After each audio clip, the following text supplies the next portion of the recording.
Hello, tic-tac, tic-tac. Noël approche. Bon, en tout cas, j'espère, que tu te sens, bien et que tu t'écoutes ces derniers temps et que tu prends quelques minutes parfois pour te demander comment tu vas.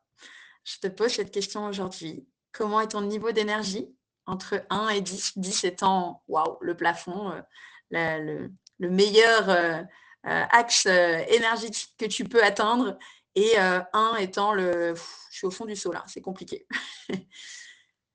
Essaye de jauger ton niveau d'énergie aujourd'hui et regarde si tu as envie, de gagner un point, comment tu pourrais gagner un petit point d'énergie ou si ça te convient comme ça. Ou si finalement, cette énergie-là, tu la trouves aussi peut-être, trop tendue et que tu as plutôt envie de redescendre.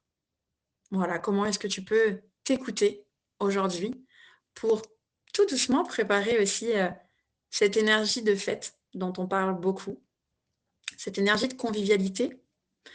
Parce que cette convivialité, c'est parfois appréciable, mais parfois surstimulant aussi. Beaucoup de monde, beaucoup de bruit, beaucoup de sollicitations, des émotions, parfois contradictoires qui passent ici ou là.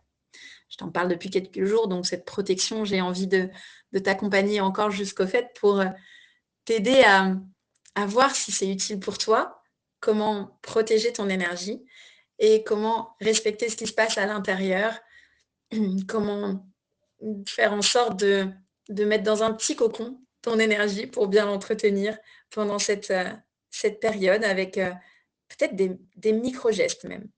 Tu vois? S'autoriser à prendre l'air quelques minutes, même en plein milieu du repas. Oui, il y a des codes, oui, parfois c'est compliqué, de s'absenter, oui, mais il y a ça à gérer, oui, mais si finalement tu t'absentes 2 minutes, tu vas prendre l'air, tu ouvres la porte, tu te mets à l'extérieur ou même la fenêtre ou dans un coin, dans une chambre, dans une pièce, à un endroit où tu es juste seul ou avec quelqu'un avec qui tu passes un bon moment, mais de sortir de cet environnement dans lequel peut-être tu es depuis quelques heures et de respirer. Parfois juste d'aller aux toilettes, que tu aies envie, pas envie, peu importe, c'est un moment de pause et sans se justifier, tu vois? Juste avoir cette idée de: «OK, là, je sens que j'ai besoin de faire un break» et c'est tellement utile. Et je te parlais aussi, quand on discutait de la question: «Ça va?» de cette façon de répondre rapidement, de façon automatique. Et ben, pour plein de questions, ça fonctionne aussi.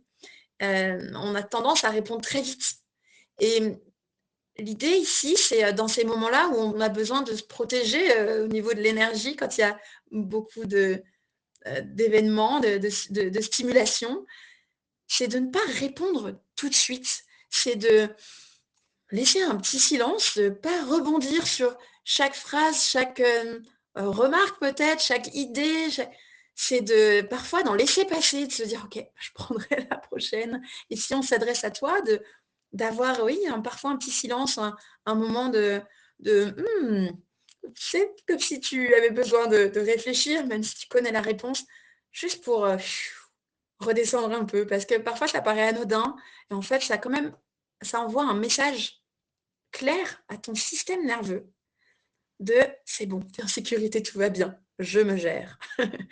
Et moi, je vois ça comme une petite bulle, tu vois? C'est un petit côté, je suis là pour moi, je fais attention, parce que moi, j'aime participer à toutes les conversations, j'aime être partout, mais il y a des moments où je sens que, waouh, ça va dans tous les sens et j'ai besoin juste de me mettre un peu en retrait. J'ai pas besoin d'être disponible pour tout le monde tout le temps ou d'exprimer tout ce que je ressens tout le temps ou de me justifier à ci ou ça ou de de prévoir d'aller ici, de rajouter ça, d'aider pour ci ou d'aider pour ça. À chaque fois, je me dis: «Non, mais tu as pas besoin de tout ça. De quoi tu as besoin là, tout de suite, maintenant? De te détendre? Bah, va t'asseoir. Mets-toi dans une pièce, pars dans un coin, fais ce dont tu as besoin. Écoute-toi». Donc si je peux t'inviter ici avec, une petite question, c'est comment est-ce que tu peux observer tes limites, même invisibles, pendant ces fêtes et les respecter pour préserver ton énergie, sans pour autant te couper des autres si tu es au milieu des autres? Comment est-ce que tu pourrais respecter ces limites-là et déjà les observer? Je te souhaite une belle journée.